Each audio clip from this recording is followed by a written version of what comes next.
guys, and welcome back to my channel. Today we are going to be filming a Q&A based from all these questions that you guys asked on my Instagram story when I asked you guys if you had any questions about semester S.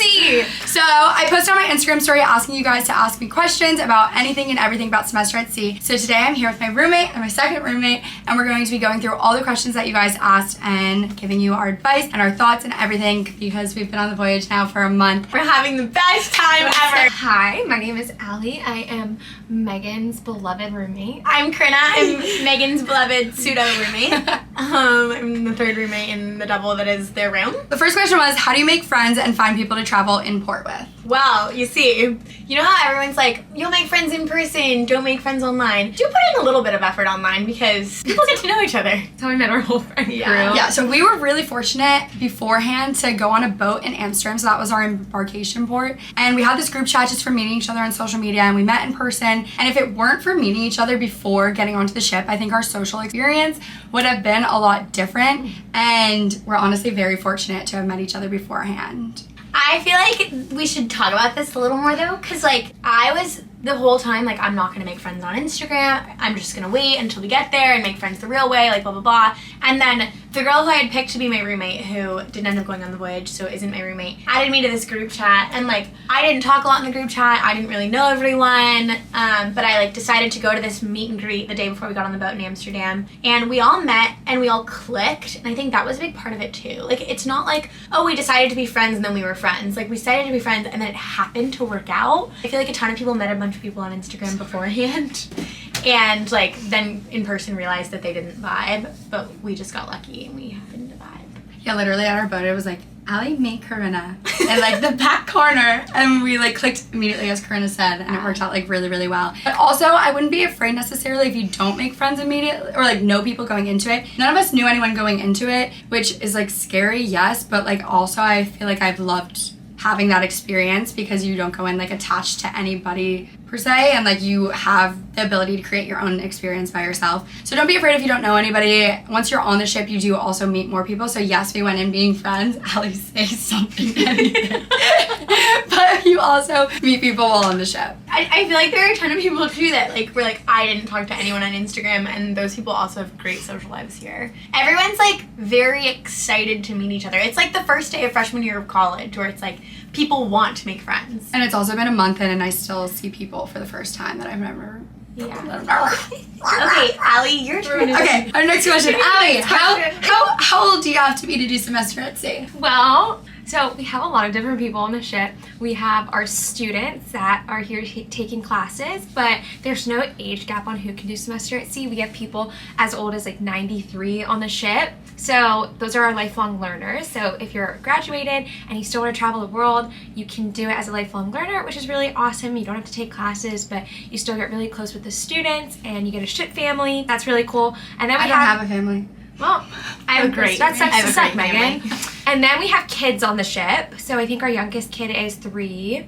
And so we have a whole wide range of people, but anybody can do it. Mm-hmm. And Allie and I technically are both post-grad students, and going into it I was like, oh crap, I may be the oldest one, everyone else is gonna be undergrad. But honestly, weirdly enough, a lot of my friends in my friend group are like 21, 22, so that hasn't been like that big of an issue. But you can do it from, as Allie said, being a gap year student in high school to post-grad to get like the academic experience on semester at sea and like get credits and stuff for it. Yeah, if you're studying, you just have to be like in college. So we have like anywhere from 18 to 22. Mm-hmm. What subjects can you take on the ship? Anything and everything, except you can't really take upper division credits, so keep that in mind. But all of your GEs, all of your entry level, econ, stats, bio, like marketing, all of that is there. I just wouldn't save your most important credits like I did to take the year that you plan to go abroad, because then it's just not going to work out and you might have to do an extra summer or 2, something like that. Yeah, and in terms of what classes are actually counted towards your major and what credits you can receive, that's like an individualized experience depending on where you go to school at your home institution. So some home institutions take all of your credits from semester at sea, and some kids are just here taking them for literally no credit whatsoever. So that's not like something that we can say like, oh, all of your classes are going to count for something. That's something you have to go to your home study abroad office and see what credits can get approved or not approved.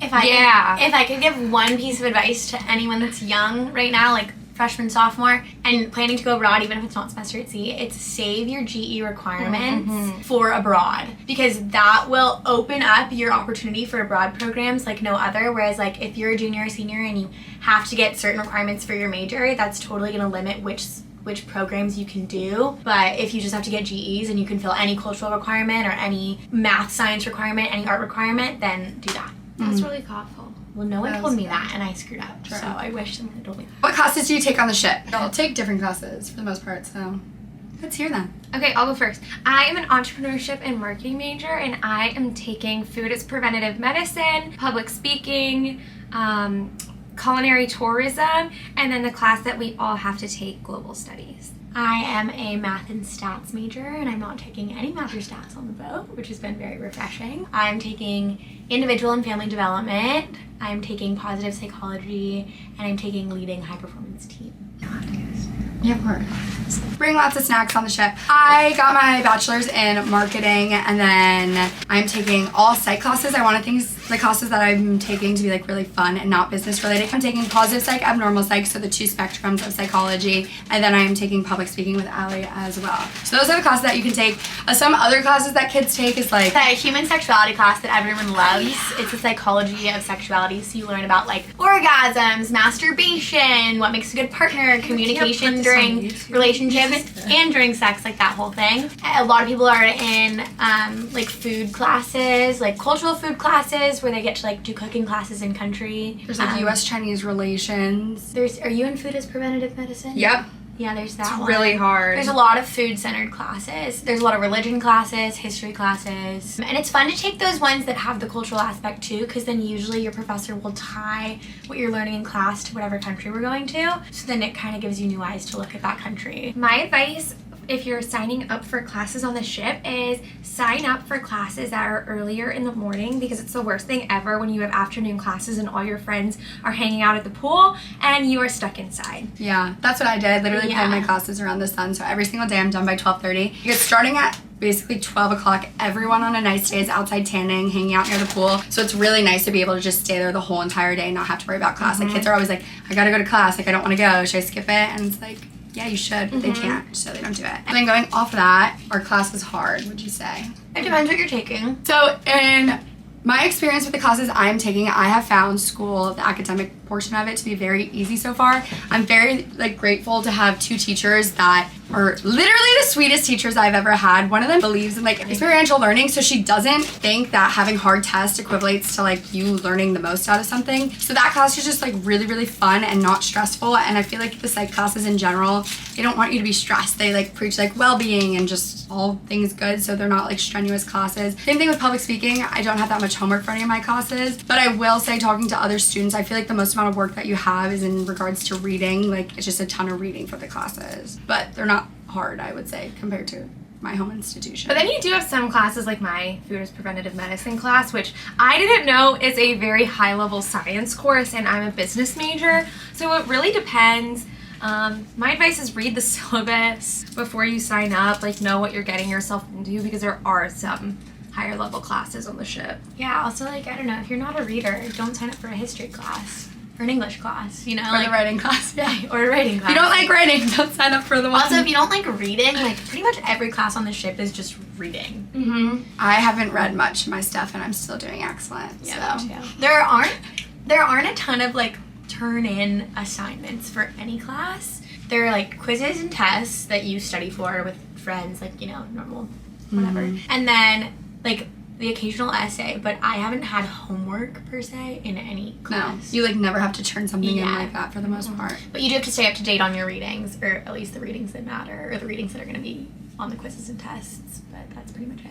Something that I have found to be really cool though with the academic portion is that the assignments that you're given are really, really interesting topics to learn about. All the information that you learn I feel is really applicable to life. I feel in college sometimes you take all these courses where you're what am I going to do with this knowledge? Mm-hmm. But what we learn on semester at sea I feel is oh wow, shit, I'm going to actually use this in real life, or I can apply it to my own life and carry it out after semester at sea. That's why it's really cool too to take the classes that have a cultural aspect Yeah. to them, instead of just intro to stats or econ or something. Can you please explain the application process? So easy. It's all about. I'm sorry. It is. It's really. It's all about timing. I applied a year in advance because I was told that was the best time to apply. I got my decision back within 48 hours. It was one essay. You just submit your transcripts. You have to have a certain GPA requirement. What is it? A 3.0?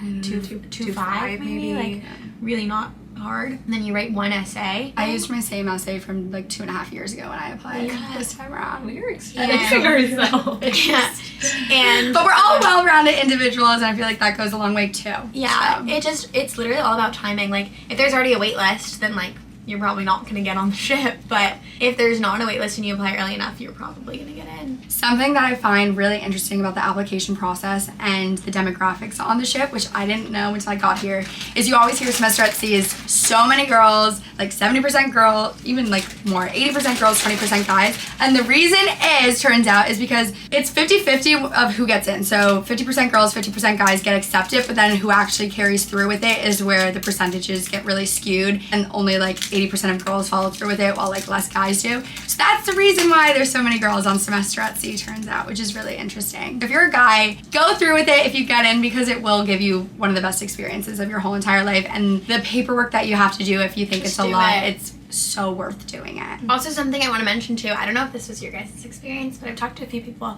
You don't get a notification when you get in. Like when I had my admissions decision in my portal, I was waiting for that email. And so I was kind of stressed out, like, dang, I haven't gotten the email. I think I got rejected. It was 48 hours. And then I logged into my portal. No, I logged into my portal like a month later.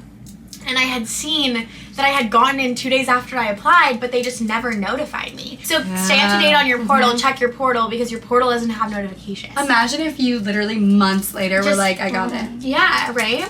Oh, that would suck. So that's something to keep in mind. What's your biggest tip for future voyagers so far? Oh, okay. I have one.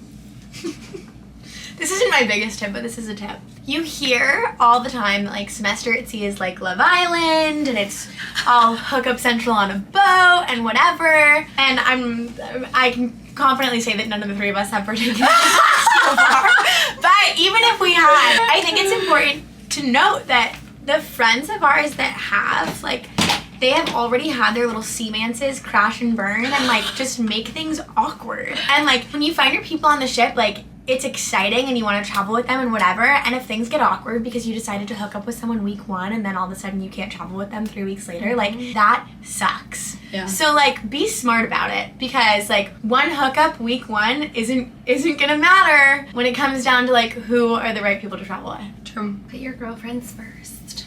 Sisters. Allie, what's your biggest for voyagers so far? Oh, can you go first so I can think? My biggest tip for voyagers, and they said this the other day on the announcements and it really stuck with me, was when they said try everything. They were like, thank you, and try everything. And that's literally so true. I think what's been my favorite part about semester at sea so far is doing things that I've never done, or engaging in hobbies that I wouldn't typically engage in. So if you have like 10 minutes in between class, like don't go hide in your room, go out, do something, be with people, like always just do stuff. I think that like when you look back on semester at sea, or I don't know how to word this.